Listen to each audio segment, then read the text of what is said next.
Hello mga sisilab, i-unboxing natin yung binili natin. Ayan, bumili ako ng dessert.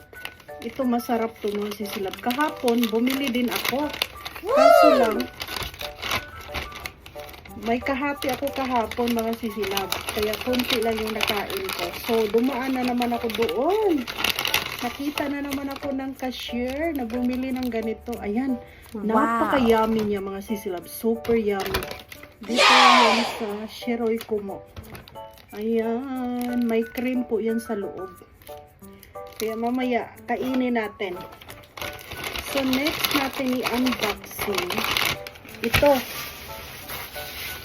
So, ito yung binili ko. Ala, ang laki pala ng cellophane natin. Ayan, bumili ako ng ang laki ng ampalaya nila. Super laki. Ayan. Super laki, diba, mga sisilab? Wow. Mukhang yummy siya, mga sisilab.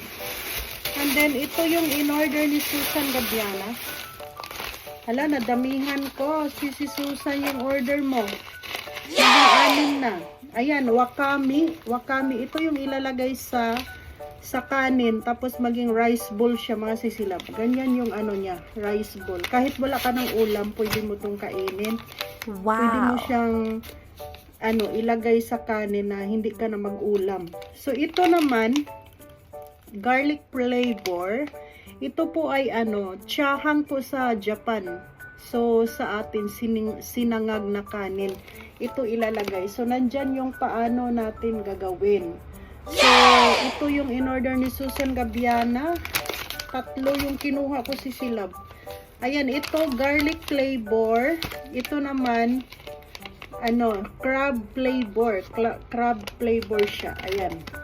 Crab flavor.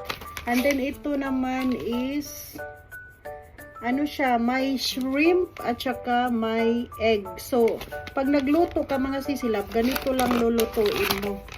Ayan. Mag-ano ka ng itlog. Tapos, ilagay mo, i-ano mo muna sa oil yung itlog, tapos ilagay mo yung kanin, and then ilagay mo yung seasoning. Ganun lang, madali yan siya lutuin. So, next nating kasi wala yung dalawang bumili ako ng spare ribs kasi nagmura na siya mga sisilab. So, ito yung spare ribs doon sa kabilang doon sa kabilang grocery, medyo malayo-layo konti yung pinuntahan ko nung nag-live ako. Ayan, nakabili ako ng spare ribs. Wow. Doon sa kabila kasi mga sisilab, yung pinakauna na pinuntahan natin, buto-buto siya pero hindi masyadong malaman. So, tapos pareho lang yung price. Buti na lang ito. Nagpunta tayo doon, nakita ko siya. And then, ito yung paborito ni Mama na garlic ba to? Garlic France. Ito. Kasi mura daw, masarap daw mga sisilab. Wow. 145.80. Ayan yan. And then, ito yung coffee natin na paborito natin. Ayan mga sisilab. Tingnan nyo, number 1. Tapos, hindi siya nakakataba mga sisi. Alam niyo kung bakit. Pag iinom ako nito sa umaga, na ako, yung pupunta na ako ng CR. Kaya gusto ko siya dahil hindi siya matamis. Ganun siya. And then, ito yung binili natin na ilalagay sa kanin. Ayan, may siya. Ayan, may plum to. Masarap to mga sisilab. Kasi medyo may pagka, maasim na basta ganun, may plum nakalagay. Ayan. Tapos ito may salmon at saka wakami. So masarap to mga sisilab, ilagay sa kanin. So ang order ni Susan Gabiana, napadami natin. 3, 6.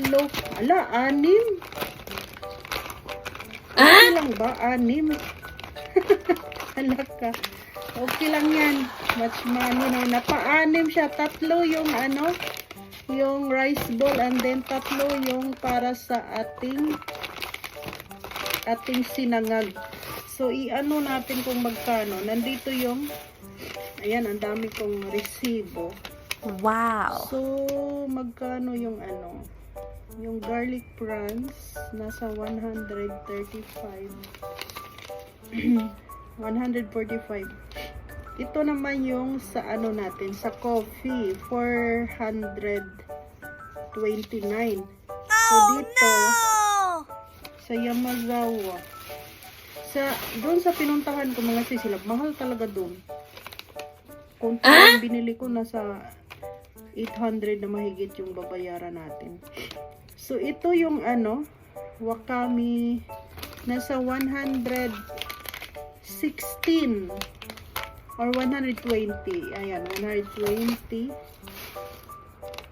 120 siya isa. 120.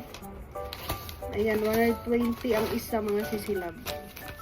So, 6 yung binili ni Susan Gabiana. And then, ito yung binayaran natin sa ano.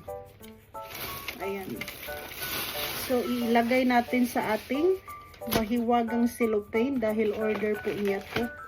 Ito ilalagay natin. So, lalagyan natin ng price para ilagay natin sa ating baby box. Dahil ngayong Sabado, ipa-pick up ko na siya. So, ayan. Kakasya pa kaya. So, bali, 2 cellophane gagamitin natin. Thank you for watching. Bye!